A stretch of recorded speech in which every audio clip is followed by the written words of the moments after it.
Hello guys, all my friends are in the back today. We're going to be reading the rest of chapter 3 and 4 on I Survived September 11th, 2001. I'll show us here.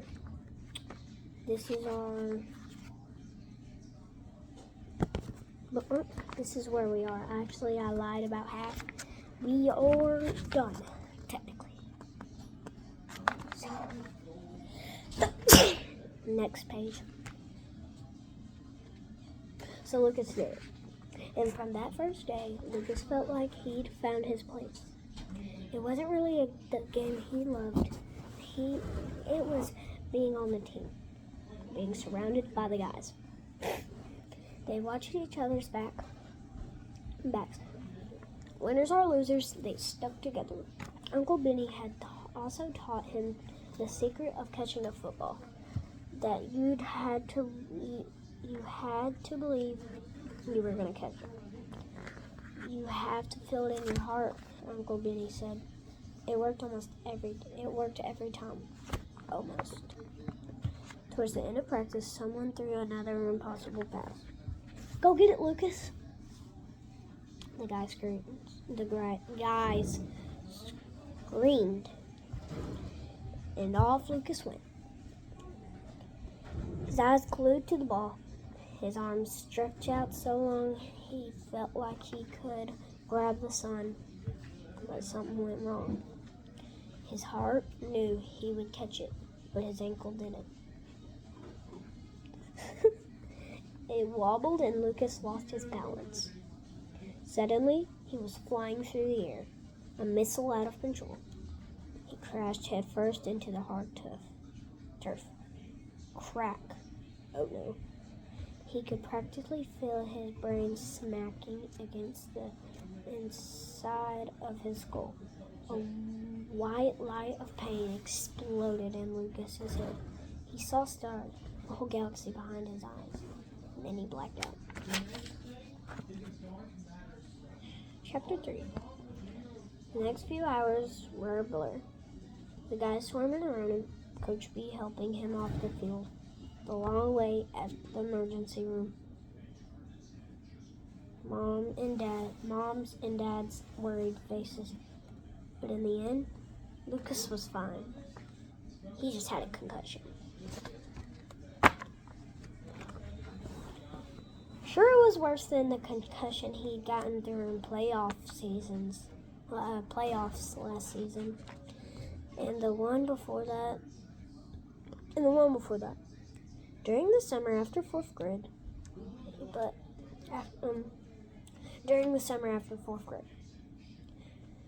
But he knew he would get better if he took it easy, just like the other times. That night, Dad came into Lucas's room to check on him. Feeling okay? He asked. I'm good, Dad, Lucas said. He was really feeling much better. Hold on, I know where we are.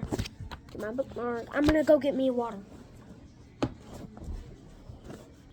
I'm gonna open the window. Again, I know where we are.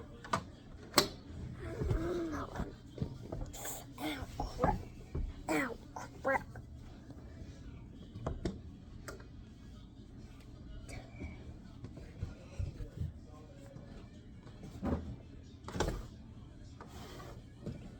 Oh, it's starting to get really windy.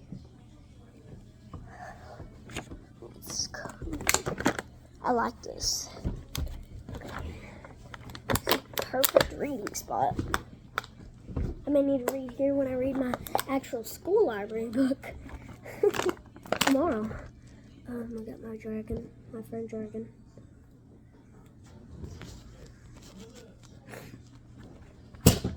Of my course, seriously. Okay. Sit my water there.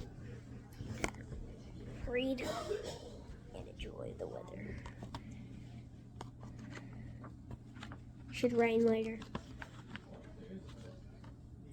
Okay. He knew he really was feeling much better What killed him was knowing he'd be off the field for 12 days.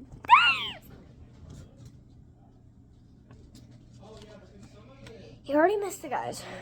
Looking at the dad, Lucas saw a face almost exactly like his own. They even had the same speck of green in their brown eyes.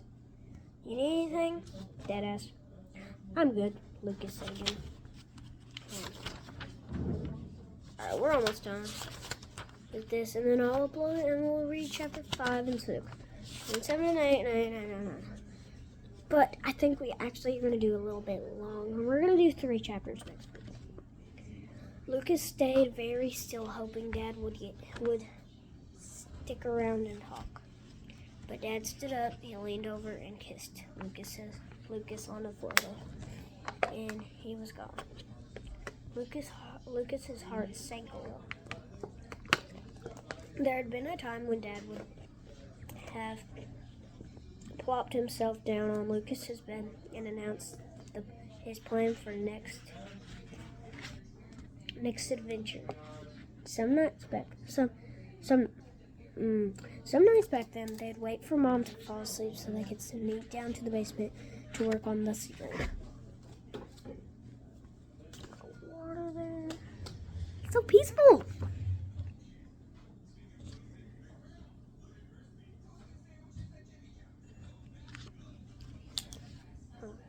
We're going to see them. Dad and Lucas had been a team of 2. But then came the warehouse fire. 2 years passed. I'm going to go turn that speaker down.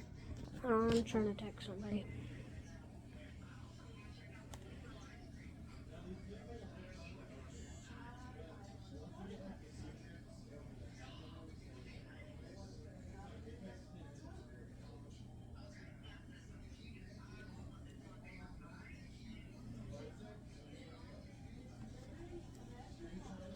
Okay.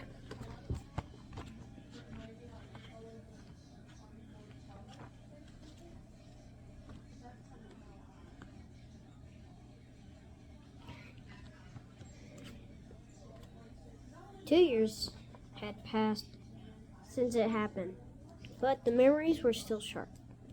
The doorbell ringing in the middle of the night, the Chief and Uncle Benny standing in the doorway, still stinking of smoke, Mom's tears, and later, the sight of Dad wrapped in bandages, his face white with pain. Lucas had always known that his dad's job was dangerous. Sometimes Dad would bring Lucas to the firehouse on his days off. Lucas would help with the chores, washing the truck, cooking lunch, checking the hoses. But what he loved most was sitting around the big round kitchen table, listening to the guys talk about the fires they fought. To Lucas, they were superheroes. Oops, I got my butt wet. No! They ran into buildings filled with blazing orange flames and choking back smoke. They used metal spears to smash windows. They used rip out walls and bash through doors. They carried people down oven-hot stairways, wells, and dangled from ropes hundreds of feet in the air. The fires they tamed were more evil and ferocious than any video game villain or movie monster. But it wasn't until the warehouse fire that Lucas understood what a fire could do to a real man, a man like his dad. Dad never talked about what happened to him inside the warehouse. All Lucas knew. Where are you going? Okay.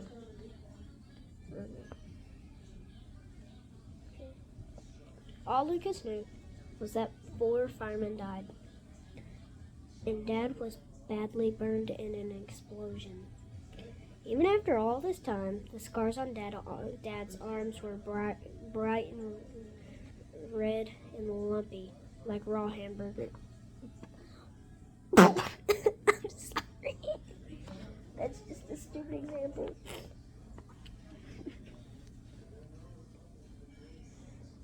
But the burns weren't the worst of what that fire did to Dad.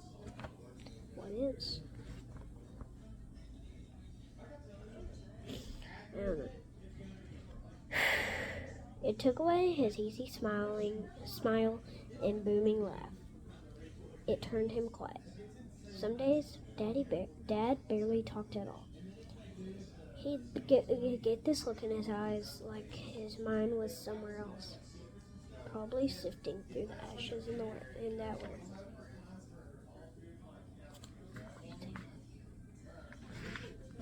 Lucas stopped asking when they would get back to that model of the sea grave, which was half finished and covered with dust in the basement. And when all the memories of that night came back, and when all the memories of that night came back, or he started worrying that Dad would never be himself again. He'd close his eyes and imagine himself on the football field, surrounded by the guys, their voices calling out his name as he made one of his famous catches. That's it, finally. Monday, September 10th. Chapter 4. Monday, September 10th, 2001. Goodbye.